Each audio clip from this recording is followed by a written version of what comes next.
हाय दोस्तों, नमस्कार। मैं रवि कुमार आप सभी का स्वागत करता हूं आपके अपने YouTube channel study with Ravi पर।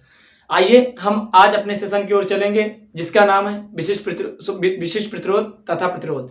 उसके पहले एक लाइन आपको बोलूंगा कि मंजिल यूं ही नहीं मिलती राही को, मंजिल यूं ही नहीं मिलती राही को, दिल में एक जुनून सा जगाना पड़ता है।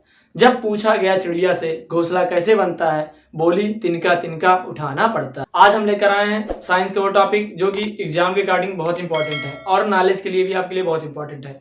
ये क्लास आप किसी भी क्लास में हो, ये क्लास आपके लिए इंपॉर्टेंट है। आप कोई भी क्लास में क्यों ना पढ़ रहे हो, लेकिन ये इंपॉर्टेंट है। हम आज आपको लेकर आए हैं विद्युत प्रतिरोध के बारे में और विशिष्ट प्रतिरोध के बारे में। ये दो टॉपिक आज आपको ये वीडियो में बताया जाएगा। तो आते हैं अपने टॉपिक की ओर। उससे पहले अगर आप हमारे चैनल पर नए हैं तो सबसे पहले चैनल को सब्सक्राइब कर लीजिए और शेयर कर दीजिए वीडियो को और लाइक कर दीजिए और कमेंट करना ना भूलें। कमेंट आप तब कीजिए तब पूरा वीडियो देखने के बाद अगर आपको समझ में आता है तो कमेंट कीजिए, वरना आप बताइए कि आपको नहीं समझ में आया, ठीक। लेकिन पूरा वीडियो शुरू से अंत तक देखिए जिससे कि आपको पता चल सके कितनी अच्छी क्लास है, ठीक। शुरू से अंत तक वीडियो को देखना और स्किप मत करना। आइए देखते हैं, हम यहाँ पर बताते हैं आपको विद्युत प्रतिरोध मतलब कि इलेक्ट्रिक रेजिस्टेंस। विद्युत प्रतिरोध कहते हैं किसे हम सीधी सी भाषा में बताएं तो, अगर मान लीजिए ये हमारा कोई तार है, ये हमारा कोई तार है, इसे हम बोलेंगे चालक। इसमें जब करंट प्रवाहित होगा, जब इसमें विद्युत धारा प्रवाहित होगी तो इसके प्रवाह की मतलब जब धारा बह रही है, जब उसका कोई विरोध करता है, जब उसका कोई विरोध करता है तो हमारा क्या कहलाता है, प्रतिरोध कहलाता है। ऐसे समझिए, आप कहीं नाली वगैरह में पानी नहीं बह रहा है, आप उसमें जाके हाथ लगाएं तो आप एक नाले में जो पानी बह रहा है या फिर जो नाली में पानी बह रहा है उसका एक प्रवाह निश्चित है कि हाँ एक वेग से बहता हुआ चला आ रहा है, वो एक प्रवाह के जरिए बहता हुआ चला आ रहा है। आप जाके बीच में रुकावट बन गए, जी हाथ लगा दीजिए, पानी थोड़ा वेग उसका स्लो हो जाएगा। यानी कि जो रुकावट अवरोध उत्पन्न करता है वही को प्रतिरोध कहते हैं। ऐसे समझिए, अगर यदि किसी चालक में विद्युत प्रवाह का जो विरोध करता है वही हमारा प्रतिरोध कहलाता है। यही हम भी लिखे हैं कि किसी चालक का गुण, कोई भी चालक मान लीजिए जिसमें धारा प्रवाहित हो रही हो, ठीक, किसी चालक का वह गुण जिसके कारण वह उसमें प्रवाहित होने वाली विद्युत धारा के प्रवाह का विरोध करता है, विद्युत प्रतिरोध कहलाता है। किसी चालक का वह गुण जिसके कारण वह उसमें प्रवाहित होने वाली धारा के प्रवाह का विरोध करता है, विद्युत प्रतिरोध कहलाता है। इसे हम आर से डिनोट करते हैं। आप इसका न्यूमेरिकल देखेंगे, बहुत अच्छे अच्छे क्वेश्चन आते हैं टॉप क्लास के। यहाँ पर हम आपको बताएंगे R बराबर B बटा I, यानी R जो हमारा है रेजिस्टेंस है यानी प्रतिरोध, B यानी वोल्ट यानी विभवांतर, I एम्पीयर मतलब धारा इलेक्ट्रिक। अब यहाँ पर R मतलब प्रतिरोध, B मतलब विभवांतर, I मतलब धारा, विद्युत धारा। तो ये हमारा एक मापक है, हम इसके जरिए R बोलेंगे प्रतिरोध। अगर फिर से आपको समझाने का प्रयास करेंगे, अगर प्रतिरोध किसे कहते हैं कोई पूछ लिया तो आप वही बोलेंगे कि जो धारा के प्रवाह में रुकावट बनता है या जो धारा के प्रवाह में अवरोध उत्पन्न करता है वही हमारा क्या कहलाता है, प्रतिरोध कहलाता है। आप देखिए कहीं कि अभी आपको बताएंगे किसमें ज्यादा प्रतिरोध होगा, किसमें कम प्रतिरोध होगा, कब ज्यादा प्रतिरोध होगा, कब कम प्रतिरोध होगा, ठीक। आपको अभी थोड़ी देर बाद ये बताया जाएगा। आप इसे उतार लीजिए या भी नोट कर लीजिए, स्क्रीनशॉट ले लीजिए। इसका क्वेश्चन आ सकता है 1 नंबर में। और आपको बता दें यह एक अदिश राशि है। जो प्रतिरोध होता है हमारा कैसा है, यह एक अदिश राशि है और जो इसका मात्रक होता है, मात्रक आप इसे समझेंगे, B का मात्रक क्या होता है, वोल्ट। अब विद्युत धारा का मात्रक क्या होता है, एम्पियर, यानी वोल्ट प्रति एम्पियर। और सीधी भाषा में से मतलब कि अगर पूछ लिया जाए, एक तो यह हो गया एक मात्रक वोल्ट प्रति एम्पियर, एक मात्रक होता है प्रतिरोध का मात्रक जिसे बहुत ही ज्यादा वरीयता दी जाती है क्योंकि ओम का नियम बहुत ज्यादा आता है प्रश्न पे। अब हम इसे ओम का नियम को पढ़ा दिए हैं, अगर आप नहीं देखे लिंक डिस्क्रिप्शन में होगा, आप जाकर देख लीजिएगा इस वीडियो को देखने के बाद। और सारे वीडियो हैं और सारे क्लासें खत्म हो गई हैं जिसका लिंक आप डिस्क्रिप्शन बॉक्स में जाएंगे तो आपको पूरा सारा लिंक अब तक जितनी क्लासें पढ़ाई गई हैं जो जो इंपॉर्टेंट है आपको मिलेगा। तो प्रतिरोध का जो मात्रक होता है ओम होता है। अगर सबसे बड़े प्रतिरोध की बात करें, सबसे बड़ा जो प्रतिरोध होता है हमारा, सबसे बड़ा प्रतिरोध मेगा ओम होता है। सबसे बड़ा प्रतिरोध मेगा ओम, बड़े से बड़ा प्रतिरोध, सबसे बड़ा प्रतिरोध मेगा ओम होता है। क्या होता है? Mega ohm. 1 मेगा ओम बराबर 10⁻6 ओम होता है। 10⁻6 ओम। ये आप याद कर सकते हैं, एक नंबर में आएगा ऑब्जेक्टिव में, ये आएगा एक नंबर में, ये आएगा एक नंबर में। ये तो फिक्स है, आप ये दोनों में से एक क्वेश्चन फिक्स समझिए। और सबसे छोटा जो प्रतिरोध होता है इधर लिख दे रहे हैं, नहीं 1 मेगा ओम बराबर 10⁻6 ओम यहीं पर लिख दे रहे हैं। जो सबसे छोटा प्रतिरोध होता है उसे माइक्रो ओम बोला जाता है। क्या बोला जाता है? Micro ohm. सबसे छोटा प्रतिरोध माइक्रो ओम होता है। Micro ohm. 1 माइक्रो ओम बराबर 1 माइक्रो ओम बराबर 10⁻6 ओम होता है। तो आप इसे अच्छे से तैयार करने का प्रयास कीजिए, क्योंकि यहाँ पर पूरा आपको बेसिक से बताया जा रहा है। नीचे से सबसे बड़ा प्रतिरोध मेगा ओम कहलाता है। 1 मेगा ओम बराबर 10⁻6 ओम होता है। अगर कहीं पर 1 मेगा ओम लिखा है तो आप उसके जगह पे 10⁻6 यानी 10⁻6 ओम लिख सकते हैं, ठीक। और सबसे छोटा जो प्रतिरोध होता है माइक्रो ओम कहलाता है। 1 माइक्रो ओम बराबर 10⁻6 ओम होता है, ठीक।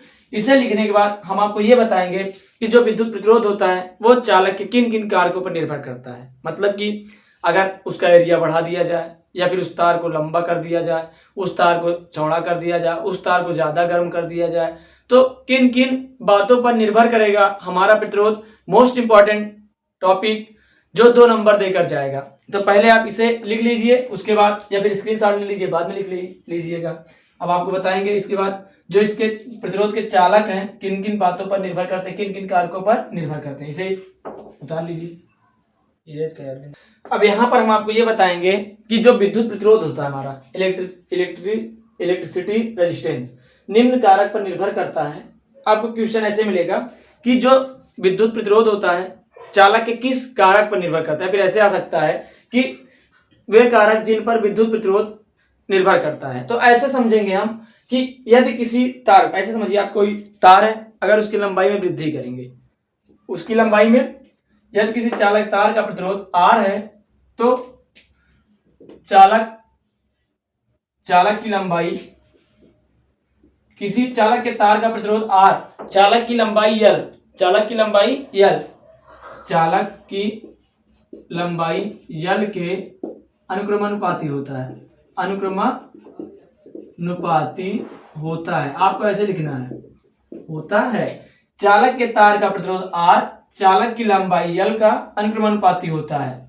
मतलब कि यदि आप किसी चालक तार में लंबाई में वृद्धि करेंगे, समझिए आप, मान लीजिए आप 3 मीटर का तार लिए हुए हैं, तो अगर 3 मीटर का तार लिए हुए हैं तो उसमें मान लीजिए 10 ओम मतलब कि प्रतिरोध है। आप अगर 5 मीटर का तार लेंगे तो उसमें प्रतिरोध की संख्या बढ़ेगी। तो आप ऐसे समझ सकते हैं कि चालक के तार का प्रतिरोध R चालक की लंबाई L के अनुक्रमानुपाती होता है। मतलब कि यदि किसी चालक की तार की लंबाई में वृद्धि करेंगे तो जो उसका प्रतिरोध होगा वो भी बढ़ेगा। तो आप ऐसे समझ सकते हैं, यदि, इसे हम अलग समझाने के लिए बता रहे हैं, यदि चालक तार, मान लीजिए कोई तार है इतना मीटर लंबा है, तो उसमें प्रतिरोध कम होगा। अगर इसी को बढ़ाकर इतना कर दिया जाए तो प्रतिरोध भी बढ़ता चला जाएगा। मेरे कहने का मतलब ये है, यदि किसी चालक तार में उसकी लंबाई में वृद्धि करेंगे तो जो उसका रेजिस्टेंस होगा, जो उसका प्रतिरोध होगा, उसमें भी वृद्धि होगी। ये आप समझिएगा अपने तरीके से। यदि किसी तार का प्रतिरोध R चालक की लंबाई L दोनों एक दूसरे के अनुक्रमानुपाती होते हैं, यानी चालक के तार में वृद्धि जस करेंगे, जैसे जैसे करेंगे वैसे ही उसके प्रतिरोध में वृद्धि होती चली जाएगी। दूसरा एरिया, मतलब कि यदि किसी चालक तार का प्रतिरोध R, इसमें भी यही लिख सकते हैं, यदि किसी चालक तार का प्रतिरोध R उसके अनुप्रस्थ काट के क्षेत्रफल के, R उसके अनुप्रस्थ काट के क्षेत्रफल A के व्युत्क्रमानुपाती होता है, मतलब उल्टा होता है, व्युत्क्रमानुपाती होता है। आप ऐसे समझेंगे, यदि किसी चालक तार है, आप मान लीजिए कोई तार लीजिए और उसका जो एरिया है ए मानिए और उसमें जो प्रतिरोध प्रवाहित हो रहा है उसको आर मानिए। तो जब आप किसी चालक तार का प्रतिरोध आर उसके अनुप्रस्थ काट के क्षेत्रफल यानी जो उसका अंदर का क्षेत्रफल है के व्युत्क्रमानुपाती होता है, मतलब उल्टा होता है। मतलब कि अगर आप मोटा तार लेंगे तो उसमें प्रतिरोध ज्यादा होगा, अगर आप पतला तार लेंगे तो उसमें प्रतिरोध कम होगा। मेरे कहने का मतलब ये है, आप इसे यहां ध्यान समझिए, आर अनुक्रमानुपाती ए, आर अनुक्रमानुपाती ए मतलब कि यदि आप हम कह सकते हैं किसी चालक के अनुप्रस्थ काट के क्षेत्रफल में वृद्धि करेंगे तो जो उसका प्रतिरोध होगा आर कम होगा। मान लीजिए एक मोटा तार है इतना, अगर इसमें प्रतिरोध 10 ओम है, अगर इसे थोड़ा पतला करेंगे तो उसमें प्रतिरोध भी कम होगा। यानी कि अगर हम उसके काट का क्षेत्रफल अनुप्रस्थ काट के क्षेत्रफल मतलब जो उसका एरिया है अगर हम उसे बढ़ाएंगे तो जो उसका रेजिस्टेंस है, जो उसका प्रतिरोध है वो भी बढ़ता चला जाएगा। दूसरा पॉइंट, यदि किसी चालक का तार है जिसका प्रतिरोध आर है, यदि उसको उसकी मोटाई कम करें यानी उसका क्षेत्रफल कम करें तो उसमें जो प्रतिरोध होगा वो भी ऑलरेडी कम होगा। आपको बताया लंबाई, दूसरा बताया अनुप्रस्थ काट का क्षेत्रफल। लंबाई में ये बताए कि अगर हम किसी चालक तार की लंबाई में वृद्धि करेंगे तो उसके प्रतिरोध में भी वृद्धि होगी। दूसरा पॉइंट क्षेत्रफल, यदि किसी चालक तार का क्षेत्रफल बढ़ाएंगे या फिर मोटा करेंगे तो उसमें जो प्रतिरोध होगा वो भी बढ़ेगा यानी ज्यादा होगा। तो तीसरा पॉइंट है लंबाई, देखिए यहां पर आ रहा है। तीसरा है पदार्थ की प्रकृति, पदार्थ की प्रकृति, हम इसे नोट करेंगे। अब इसमें हम बताएंगे नेचर ऑफ मटेरियल, कि इसमें लिखने की जरूरत नहीं है, हम ऐसे समझा दे रहे हैं, आप लिख लीजिएगा। यदि कोई समान क्षेत्रफल, मान लीजिए कोई आप तार लीजिए, इसका भी क्षेत्रफल इतना ही है जितना इसका है और एक सामने वाला एक और, मतलब कि दो पदार्थ के तार लीजिए और दोनों का क्षेत्रफल समान हो, दोनों की लंबाई समान हो, तो जो उसका रेजिस्टेंस होगा वो भी दोनों क्या होगा, समान होगा। यानी अगर दोनों में एक कोई और धातु का लीजिए, कोई और पदार्थ का लीजिए, मतलब दो पदार्थों का चालक तार लीजिए तो दोनों में रेजिस्टेंस जो होगा अलग अलग होगा। तीसरा पॉइंट हम आपको लिखा है पदार्थ प्रकृति, ये हो गया। चौथा है ताप, क्या है, ताप, टेम्परेचर। मतलब इसका क्या है समझिए कि यदि किसी चालक तार का टेम्परेचर यानी ताप बढ़ाएंगे तो जो उसका प्रतिरोध होगा बढ़ेगा। तो इन 4 पॉइंट को आपको अच्छे से कंप्लीट करना है, अच्छे से क्या, बहुत अच्छे से कंप्लीट करना है। और वीडियो को शुरू से अंत तक देखिए जिससे आपको समझ में आए कि हाँ पढ़ाया क्या जा रहा है, आपको यहाँ पर मिल क्या रहा है डाटा। आप उससे मतलब 1000 यूट्यूब चैनल हैं, आप अपने आप को सेटिस्फाई कीजिए। टेम्परेचर में हम आपको बता दिए कि यदि किसी चालक तार का ताप हम बढ़ाते चले जाएंगे तो उसका प्रतिरोध ऑलरेडी बढ़ता चला जाएगा। मान लीजिए कोई तार है, इसको जब हम गर्म करेंगे, इसमें ताप बढ़ाएंगे तो इसका रेजिस्टेंस यानी जो प्रतिरोध होगा वो भी बढ़ेगा। आप ऐसा समझिए, जो तार गर्म होता है उसमें धारा स्लो प्रवाहित होती है। आप देसी भाषा में समझे तो अगर कोई खंभे वगैरह में तार लगा है, अगर वो फॉल्ट मार रहा है, गर्म है, तो उसमें जो धारा प्रवाहित होगी कम वोल्टेज में प्रवाहित होगी। समझ लीजिए, ये इसी का नियम है। अगर कोई मोटा तार है तो उसमें जो प्रतिरोध होगा वो क्या होगा, प्रतिरोध ज्यादा होगा। मोटा तार में प्रतिरोध ज्यादा होता है, ठीक। धारा का रुकावट, प्रतिरोध का मतलब ही होता है धारा का रुकावट, मतलब धारा को रोकेगा, अवरोध उत्पन्न करेगा कि आप मत जाओ इधर से। समझ में आया? इसे आप उतारिए अच्छे से, हम आपको बताएंगे इसके बाद विशिष्ट प्रतिरोध। उतार लीजिए। अब हम आपको ये बताएंगे दोस्तों विशिष्ट प्रतिरोध किसे कहते हैं। विशिष्ट प्रतिरोध में देखेंगे स्पेसिफिक रेजिस्टेंस में देखेंगे किसी चालक तार का प्रतिरोध R, तार की लंबाई L के अनुक्रमानुपाती तथा अनुप्रस्थ काट के क्षेत्रफल A के व्युत्क्रमानुपाती होता है। यानी कि R अनुक्रमानुपाती 1/A, क्या L होगा, मतलब कि L के अनुक्रमानुपाती होता है और एरिया जो होता है उसका व्युत्क्रमानुपाती होता है, क्या, जो चालक तार का प्रतिरोध होता है। अथवा यहां पर हम लिख सकते हैं, फिर समझिए, किसी चालक तार का प्रतिरोध R तार की लंबाई L के अनुक्रमानुपाती होता है, यानी जो होता है R अनुक्रमानुपाती L। उसके बाद तथा अनुप्रस्थ काट के क्षेत्रफल का व्युत्क्रमानुपाती होता है, यानी R व्युत्क्रमानुपाती 1/a। तो अब इसे हम ऐसे लिख सकते हैं R अनुक्रमानुपाती L/a। जब इसे करेंगे यही हम यहाँ पर किए हैं। अथवा R बराबर ये जो लिखा हुआ है मोटा P, मोटा भाइया, ये जो है ये है हमारा रो। इसे क्या बोलते हैं? रो। ऐसे लिखा हो तो इसे बोलते हैं रो, यानी RHO। इंग्लिश मीडियम वाले देख लेंगे। रो यानी रो बराबर रेजिस्टेंस यानी R, एरिया मतलब A, L यानी लेंथ, ये बराबर होता है। यहाँ पर जो रो है ये रो, इसे एक नियतांक बोलेंगे। क्या बोलेंगे? नियतांक। रो हमारा क्या है? नियतांक। और इसी को विशिष्ट प्रतिरोध बोला जाता है। क्या बोला जाता है? विशिष्ट प्रतिरोध। विशिष्ट प्रतिरोध। रो एक नियतांक है और इसी को विशिष्ट प्रतिरोध बोला जाता है।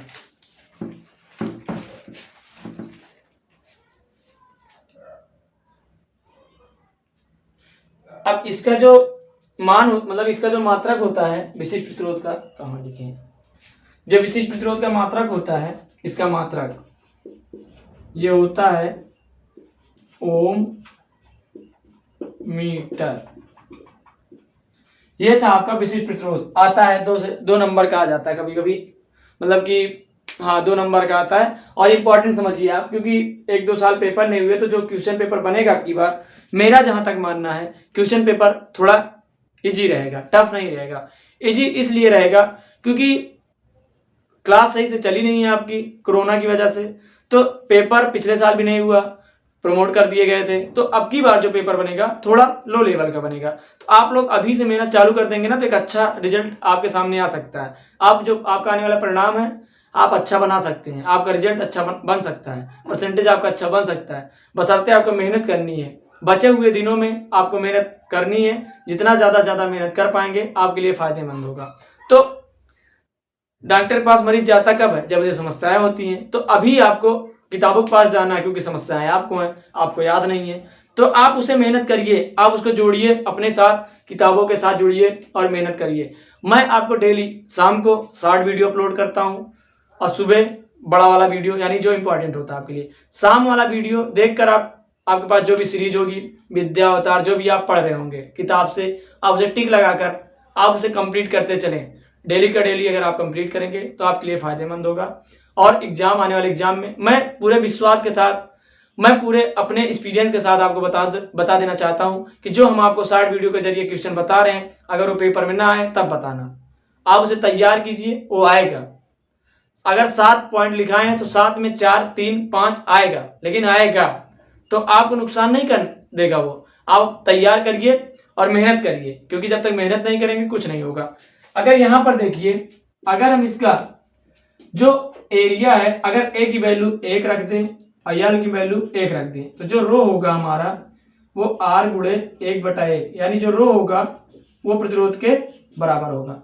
ठीक, इतना सारा टॉपिक आपको अगर कंप्लीट है तो आप 2 से 3 नंबर के हकदार हैं। ठीक, इसे उतार लीजिए। तो यहां पर और कुछ नहीं बचा हुआ है। आपका प्रतिरोध हो गया, विद्युत प्रतिरोध, विशिष्ट प्रतिरोध हो गया। आप इसे अच्छे से कंप्लीट कर लेंगे। और हाँ, इन मात्रक को ध्यान में आप रख कर चलेंगे तो आपका फायदा रहेगा ऑब्जेक्टिव क्वेश्चन करने में। और मेहनत करने से ही मंजिल हासिल होगी मेरे दोस्त। मंजिल को देखने से मंजिल हासिल नहीं होगी। सपने देखना है तो सपने देखो, वो सपने देखो जो आपको सोने न दे, बल्कि वो सपने मत देखो जो सोने के बाद देखते हो। समझ में यार? मजा तभी आता है जब सामने सपना हो और रात में नींद ना हो। सपने का मतलब आप समझ रहे हैं, पढ़ाई। अगर आपके जहन में, आपके मन मस्तिष्क में आपका एक परिणाम निश्चित है कि हाँ मुझे 80%, 85%, 90% टारगेट बनाना है, तो अभी भी कुछ नहीं बिगड़ा। अभी भी कुछ नहीं बिगड़ा। आप अभी भी उस मुकाम तक पहुंच सकते हैं मेहनत करके। बस आपको मेहनत करनी है और मेहनत सिर्फ और सिर्फ आप करेंगे। आपके अंदर वो पावर है, आपके अंदर वो शक्ति है जो जगा सकती है। आप एक बार कहते नहीं है, हनुमान जी जब लंका मतलब पार करने जा रहे थे तो उन्हें मतलब जो थे उनके साथी दोस्त यार, उन्हें बताया कि आपके अंदर इतनी शक्ति है, तो आपके अंदर भी इतनी शक्ति है कि आप अच्छा % बना सकते हैं। उसके लिए आपको मेहनत करना पड़ेगा, किताबों के साथ लगना पड़ेगा और जुट जाइए। समय अभी ज़्यादा नहीं बीता, जब जागो तभी सवेरा। तो अगर आपको वीडियो समझ में आई है, कमेंट जरूर करें, लाइक जरूर करें और चैनल को शेयर करें। और मिलेंगे नेक्स्ट वीडियो में। तब तक के लिए जय हिंद, जय भारत।